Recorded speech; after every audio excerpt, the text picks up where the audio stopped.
नगर के वरिष्ठ स्वतंत्रता संग्राम सेनानी पूर्व विधायक एवं मंत्री जंग बहादुर सिंह की पुण्यतिथि पर सोमवार की शाम को एक श्रद्धांजलि सभा का आयोजन किया गया, जिसकी अध्यक्षता वरिष्ठ भाजपा नेता मधुसूदन पित्रे ने की।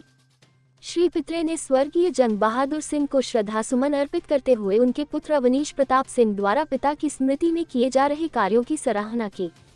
वहीं महाराजा छत्रसाल बुंदेलखंड विश्वविद्यालय के हिंदी के प्रोफेसर एवं साहित्यकार डॉक्टर बहादुर सिंह परमार ने उनकी ईमानदारी, कर्तव्यों की प्रति जागरूकता तथा बुंदेलखंड के स्वतंत्रता संग्राम में उनकी भूमिका पर प्रकाश डाला। कार्यक्रम को दमयंती पानी, लालचंद लालवानी, हरेंद्र सिंह चंदेल, नूतन सोनी सहित अन्य लोगों ने संबोधित किया। आभार सत्येंद्र सिंह ने व्यक्त किया।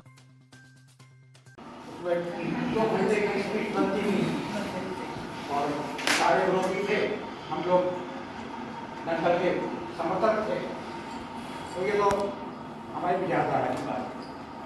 लेकिन हमारा जब 54 का है और मेरे पिताजी 23 में हुए थे और 85 में देहांत हो गया। हमारी माँ 57 से 62 में एमएलए रही। उस समय 30% महिलाओं का आरक्षण था। उसमें प्रत्याशी चतुर्वेदी चाची जी और हमारी मम्मी को कांग्रेस में टिकट मिल गया। फिर मेरे फादर की बात आई तो कांग्रेस के लोगों ने कहा भाई जी घर से तो टिकट कैसे। पापा जी लाल बहादुर शास्त्री के पुराने आए थे।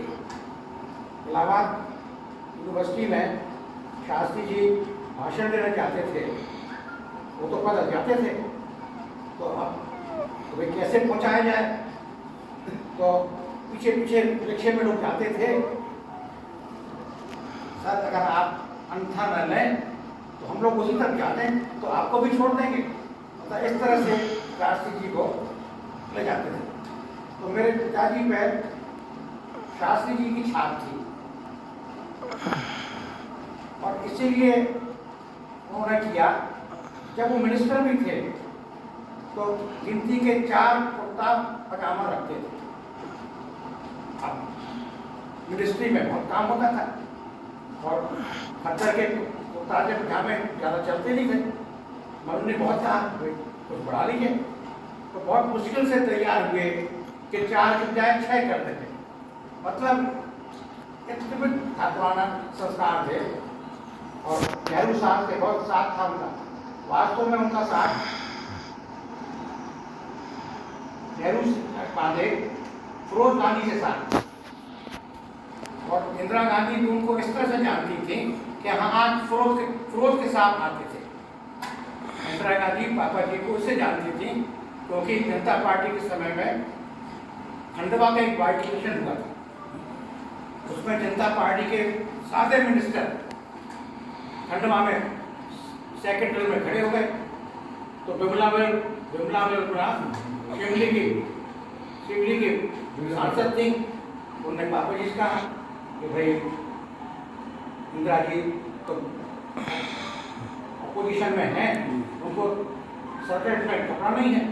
तो पापा जी ने भाई आफ्टर ऑल वो नेशनल लीडर हैं, हम अपना कमरा खाली करते हैं। तो उनका कमरा खाली कर दिया। तब तक वहाँ स्वास्थ्य मंत्री थे जो उन्होंने देखा हम नहीं खड़े, हम लोगों को एलर्जी थी इंदिरा जी से, तो उन्होंने हमला करके वहाँ चले गए पापा जी बगल में। तो फिर उन्होंने परिचय कराया बिमला वर्मी ने इंदिरा जी से। तो बोले हाँ मुझे याद है आप सूरज के रात आते थे। मतलब राजनीति अपनी तरफ है और व्यक्ति संबंध अलग। जैसे छतरपुर में लोकल देखने आप नेवालकर साहब पापा जी मिनिस्टर हुए, राजनीति पर बोले अवनीश, मतलब हम कितने छोटे उनसे थे। पापा जी उम्र के थे, बड़े थे, पर आगे रहा। मतलब वो कांग्रेस कर रहे थे। श्रीनिवास जी भी कितने विद्वान व्यक्ति थे। मतलब उस समय तक राजनीति में यह था कि हमारा विचारधारा दूसरी हो, हमारा दल दूसरा हो, विचारधारा दूसरी हो, लेकिन हमारे अन्न में कोई मनभेद नहीं करता था। हमारे संस्थान अलग है, हमारा दल अलग है, लेकिन हम सब कहते थे। तब से आज में बहुत बदलाव हो गया है। 37 साल का साथ रहा आज से, आज 24 है, 15 साल वो 40 साल का गुजरने के बाद हो गया। तो एक एक चीज में उनसे चर्चा होती, जैसे आदरणीय निगम साहब जी जब गुजरे तो तेरही का बड़ा भारी इंतजाम था। पापा जी ने कहा कि वो अवनीश जगदम्बा कहते थे, वो छोटे थे निगम साहब, तो अवनीश जगदम्बा की तेरही में हुआ ना। तो मैंने पापा जी तेरही में तो भोजा करना ठीक नहीं लगता है। तो बोले हाँ है तो सही। तो हमने कहा फिर कैसे टूटेगा, सीधी बात करी। बोले समाज के प्रमुख लोग जब तोड़ेंगे तब टूटेगा। तो हमारे पापा जी गुजर गए, तो मम्मी से परिवार से चर्चा हुई कि पापा जी से हमारा विचार विमर्श हुआ था, फिर मृत्यु बोझ करना बात सही नहीं है, हमें कैसे टूटेगा। पूरे समाज के प्रमुख लोग जब तोड़ेंगे तब टूटेगा। तो हमने चर्चा किया, तो हमारे सरलिया तरफ के लोग, क्षत्रिय लोग थे, वो विरोधी हो गए। मम्मी ने साथ दिया, तो हम लोगों ने कार्ड लिख दिया, कोई मृत्यु भोज का आयोजन नहीं है, प्रसाद वितरण है। अब उसके बाद जो कार्यक्रम हुआ तो सालों लोगों ने कहा भाई आप लाउड स्पीकर लाइए। श्रीमान शुक्ला ने कहा, जवाबदार ने कहा, एक पापा जी के साथी थे, वो जो उनके लड़के इस कॉलोनी में रहते थे, नाम भूल रहे हैं वो इलाहाबाद से साथी थे, बहुत अच्छे कवि थे। तो उनसे सब ने कहा कि स्पीकर मंगाइए, और सब लोग खड़े होकर बोले कि बहुत अच्छा अनुकरण उदाहरण, आपने बहुत अच्छा किया है, मृत्यु भोज का बहिष्कार किया है। और हमने कहा, मेरे पिता से बात हुई थी कि मृत्यु भोज का कहीं ना कहीं तो शुरुआत करना चाहिए। तो इस बार जैसे रस्तोगी साहब गुजर गए, उसके परिवार में यही कई लोगों ने किया। मतलब एक बंधन होना हो जाए, कोई गुजर गया तो देख देख के हम मृत्यु भोज में बहुत खर्चा करें, कर्जा में पड़ जाएं, ये वास्तव में कुरीति है। हमारी माँ तो आर्य समाजी थी, नृत्य हवा करती थी, रोज हवन करती थी, और हर त्योहार में हम लोग भी सब करते थे। इतनी लग जाती थी, चारों तरफ बैठते थे, सब लोग को एक मंत्र जान लेते थे।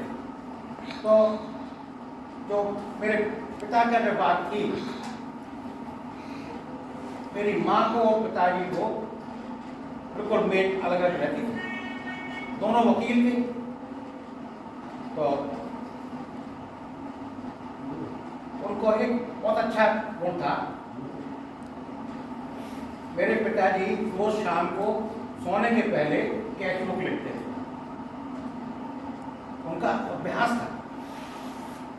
तो उनके कैश बुक में देखिए आप कैसा लिखते थे, अवनीश प्रताप सिंह को इतने रुपए उधार दिए। देखिए आप, गायत्री देवी को इतने उधार दिए। जब पापा जी का वो विमोचन हुआ तो मम्मी बहुत पीछे लगी, अवनीश तुम ये नहीं बोलना। तो देखिए जो पापा जी का कोट था, हम तो बोलेंगे, आप हमें बोला ना बुलाए, क्योंकि ये अनुकरणीय उदाहरण है कि एक व्यक्ति आतन कैश बुक लिखता था, और कैश ऐसा लिखता था कि पुत्र अवनीश प्रताप सिंह को उधार दिए।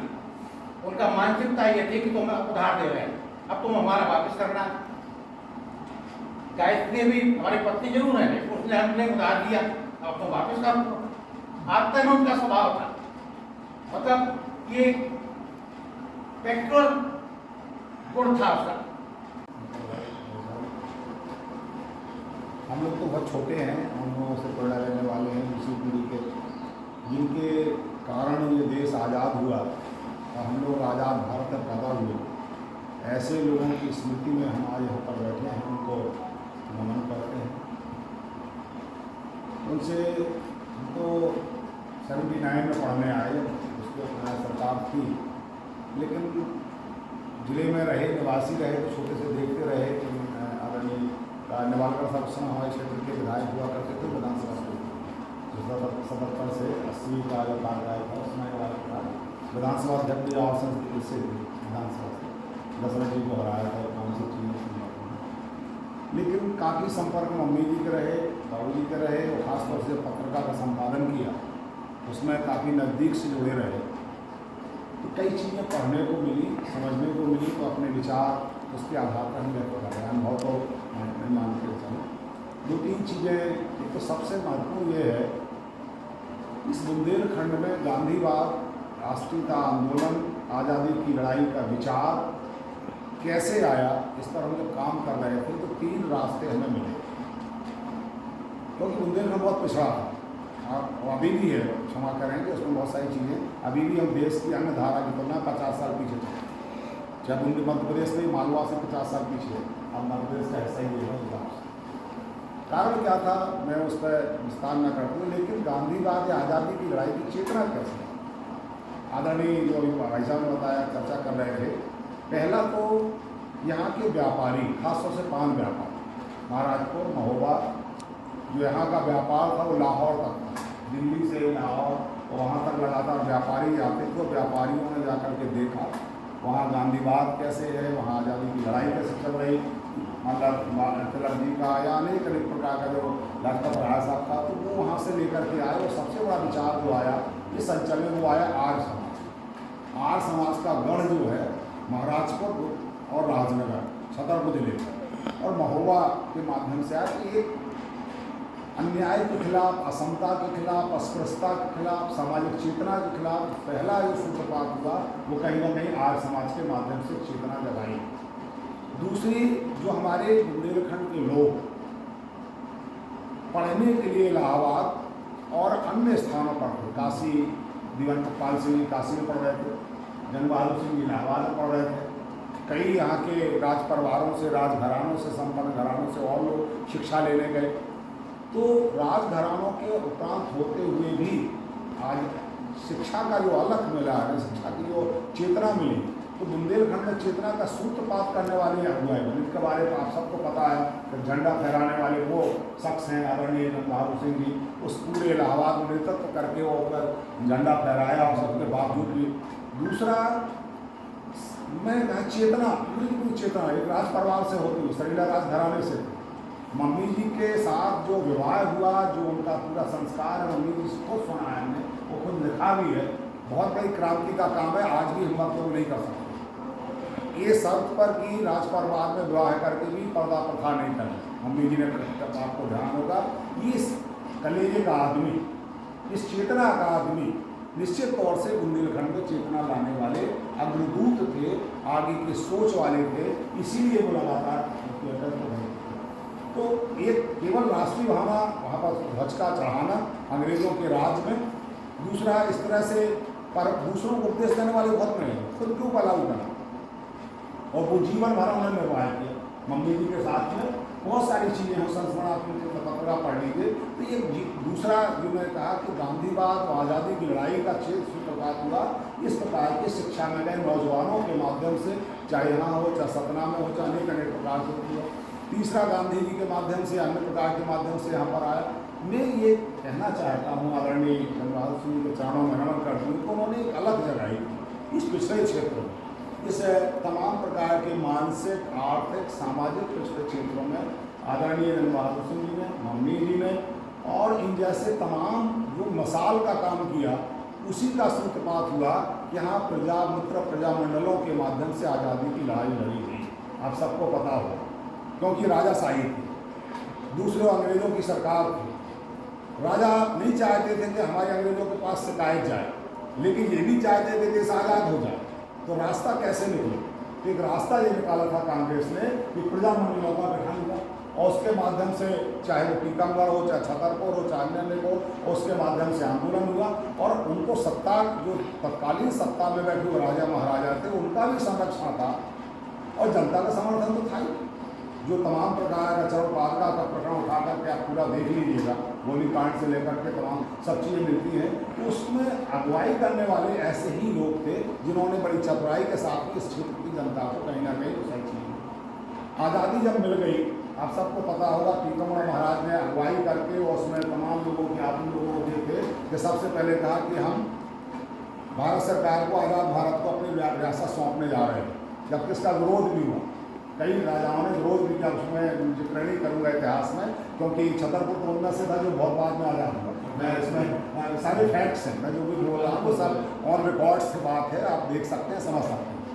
छतरपुर का आपको पता हो, सारे देश की आज़ादी के बाद छतरपुर को आज़ादी मिली और बाद में सरकार गठन हुआ, उसके संदर्भ में बहुत सारी चीज़ें हैं। तो इसमें योगदान करने वाले आदरणीय जंग बहादुर सिंह ऐसे लोग, तो इन लोगों को याद करना, जो बहुत सारी चीज़ें अभी आदरणीय भाई साहब कह रहे थे, भाई साहब ने बताया कि राजनीतिक आज का परिवेश कितना नैरोनेस की ओर चला गया, संकीर्णता की ओर चला गया। ये कहीं ना कहीं इन लोगों से सीखने की आवश्यकता कि मतभेद होना स्वाभाविक है। पढ़े लिखे लोगों के बीच में, चेतनाशील व्यक्तियों के बीच में मतभेद होते हैं, स्वाभाविक, लेकिन मनभेद नहीं होना चाहिए, जो इन लोगों से हमें सीख लगातार हमारे छतरपुर की विरासत, और वो विरासत को आज हम बरकरार रख रहे हैं, कोशिश करें और उस विरासत को विकसित किया जाए, तो कहीं ना कहीं हम एक सामाजिक और राष्ट्रीय सौहार्द की ओर लेकर के ये कहीं ना कहीं बहुत बड़ी उपलब्धि की ओर जाएंगे। क्योंकि जो वातावरण बन रहा है देश का, उसमें केवल छतरपुर नहीं है, इसके कई प्रभाव हैं। बाजारवाद भी है, भूमंडलीकरण भी है, पैसे का बढ़ता बोलबाला भी है, हमारा तकनीक का आना भी है, असामाजिक होना भी है, घोर असामाजिक हो गए। हम घर में ही बैठे हैं तो 4 लोग मोबाइल लगे, घर में परिवार में बात नहीं हो रही, पड़ोसी की कौन चिंता करेगा। एक ऐसी माहौल में लगातार हम तो पुरातन उसको तो नहीं पहुँच सकते, लेकिन सामाजिक समरसता के साथ साथ में सामाजिक सौहार्द बनाने के लिए इस प्रकार के राजनीतिक मतभेद होते हुए भी कहीं ना कहीं एक दूसरे के सुख दुख में साथ बन करके आगे चलें, ये भी कहीं ना कहीं सच्ची श्रद्धांजलि आदरणीय जंग बहादुर सिंह जी को, आदरणीय मम्मी जी को, वो यहाँ की उस विरासत के लिए होगी, जो हम लोगों को कोशिश करना चाहिए आगे आने की इस प्रकार से। तो बहुत सारी बातें हैं, मैं तो यही उनके चरणों में नमन कर सकता हूँ कि जो उनके बताए हुए रास्ते हैं, कि उस चेतना को और आज नई संदर्भों में ज़रूरत है। आज रूप बदल गया है, शोषण के स्तर बदले हैं, शोषण के मुखौटे बदले हैं, तो हमें आज भी उन तमाम असमता मूलक, चाहे वो जाति के स्तर पर हो, चाहे धर्म के स्तर पर हो, चाहे वर्ण के स्तर पर हो, उसको खत्म करके मनुष्यता के स्तर पर स्थापित करने के लिए जो काम किया था आदरणीय बाबूजी ने, पिताजी ने, उन सबको लेकर के आगे चलने की जरूरत है। इन्हीं शब्दों के साथ उनके चरणों में श्रद्धांजलि व्यक्त करता हूँ। कुछ किसी को बुरा लगा हो तो क्षमा करें, मेरे कहने का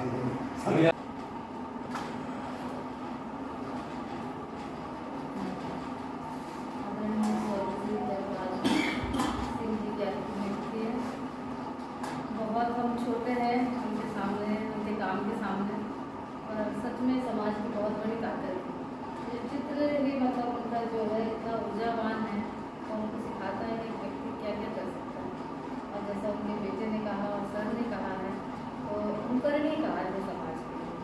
तो आखिर हम सबका जीवन उतना ही होता है जितना उनका होता है।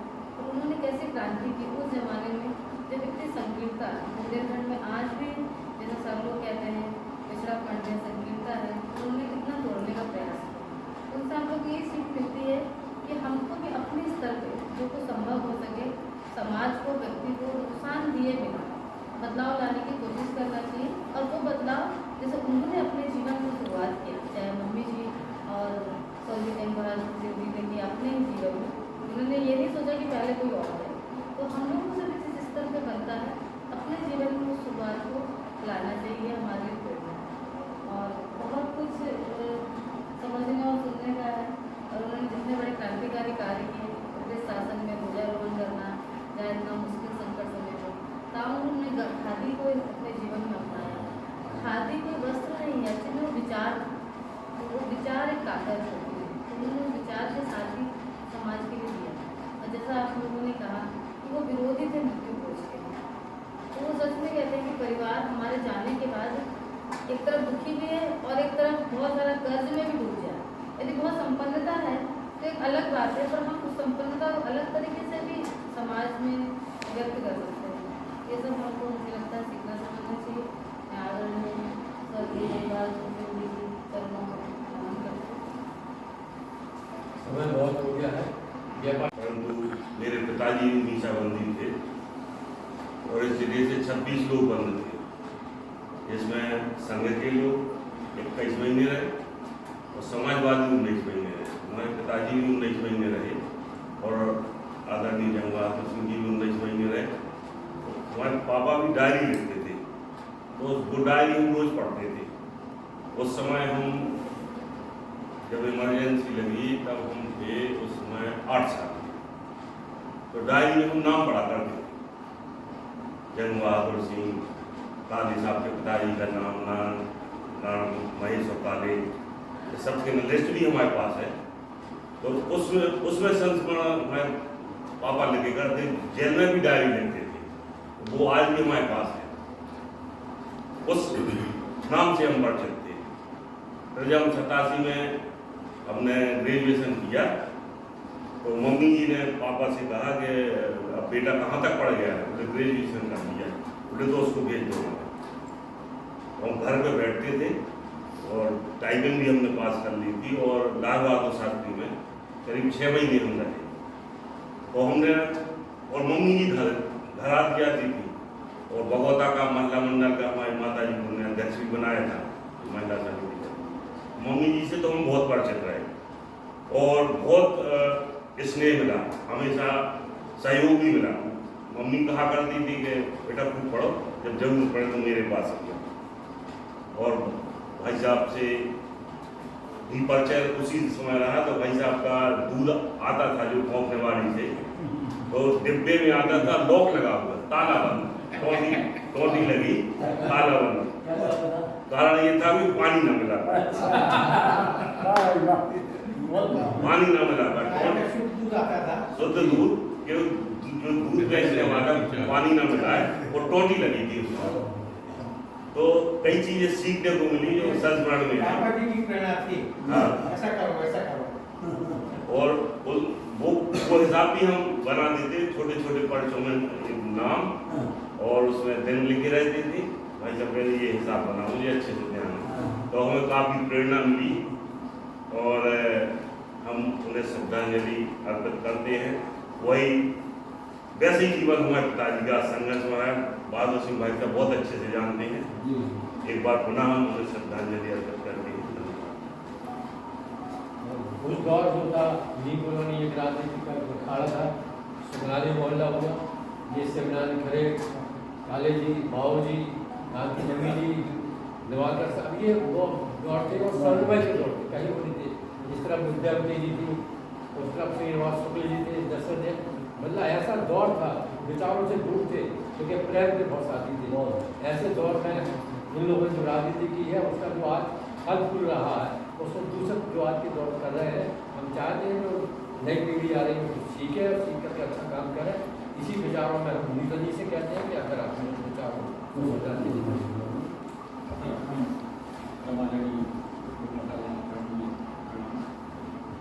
मेरा जन्म भी नहीं हुआ था उस समय, लेकिन निश्चित रूप से समाज में एक आदर्श स्थापित किया। और ऐसा नहीं कि एक वर्ग विशेष को लेके चले, सभी धर्म के, सभी वर्ग के लोगों के, सभी जाति के लोगों को साथ लेकर चलना, उसमें आज हम लोग सब साथ में आए हैं। ये कहीं ना कहीं एक समाज के लिए आदर्श व्यक्ति हैं और हमें उनसे बहुत कुछ सीखने को मिला। बात सुनने के बाद थोड़ी जीवन में बहुत परिवर्तन करने की उनकी जीवनी, एक आदर्श जीवनी निश्चित रूप से चरणों में राय साहब के साथ रहे। आज की श्रद्धांजलि सभा में सभी माननीय सम्मानित और काम करते हैं। हालांकि मैं उम्र में बहुत छोटा हूँ, दादाजी के बारे में मुझे ज़्यादा जानकारी नहीं है, लेकिन क्योंकि मैं थोड़ा सा राजनीतिक क्षेत्र में भी हूँ, जब हम लोग आपस में कहीं बैठते हैं तो बाबूजी का जिक्र आता है कभी कभी। वो दौर और आज का दौर जमीन आसमान का अंतर है। जब आपका दौर था बाबूजी का तो ईमानदारी का दौर था। कोई बता रहा था मुझे, जब बाबूजी मंत्री थे तो उस समय कोई सरकारी कर्मचारी उनके पास एक लिफाफा लेके गया अपना काम कराने के लिए। तो बाबूजी को जब उन्होंने कहा कि दादाजी और मेरा ये काम है और मैं आपको कुछ देना भी चाहता हूँ, तो इतना कहते ही वो बाबूजी आप बबूला हो गए, उनको बहुत फटकारा। बोले अब तुम्हारा काम होना भी था तो मैं नहीं करूँगा। तो ऐसा मुझे कुछ वरिष्ठों ने बताया। तो मैं ऐसे व्यक्तित्व को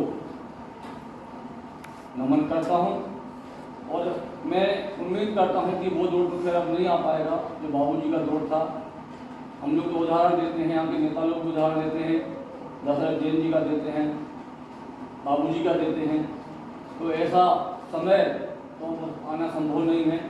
आज की जो राजनीतिक दौर चल रहा है तो आप सबको पता है कि किस तरह की राजनीति हो गई है। अगर आप मस्काबाजी कर रहे हैं नेताओं की, उनकी तारीफ कर रहे हैं, तभी आपको कोई पद मिलेगा। नहीं तो आप अगर ईमानदारी से काम करेंगे तो आपको कोई पूछने वाला नहीं होगा। आज का ये दौर चल रहा है और मैं बाबूजी को सच्चे मन से अपनी ओर से श्रद्धांजलि देते हुए उन्हें नमन करता हूँ। तो मैं उम्मीद करता हूँ कि आपके बताए जो रास्ते हैं मैं कोशिश करूँगा जो रास्ते पर चलूँ। जय हिंद, जय भारत।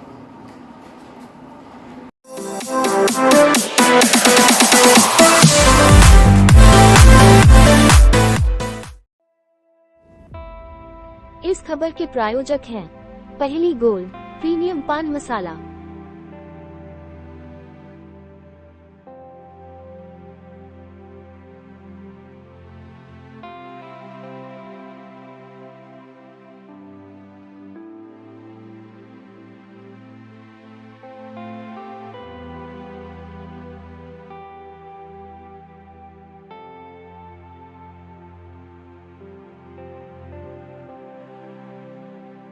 न तंबाकू न निकोटीन, बस सही स्वाद, सही अंदाज।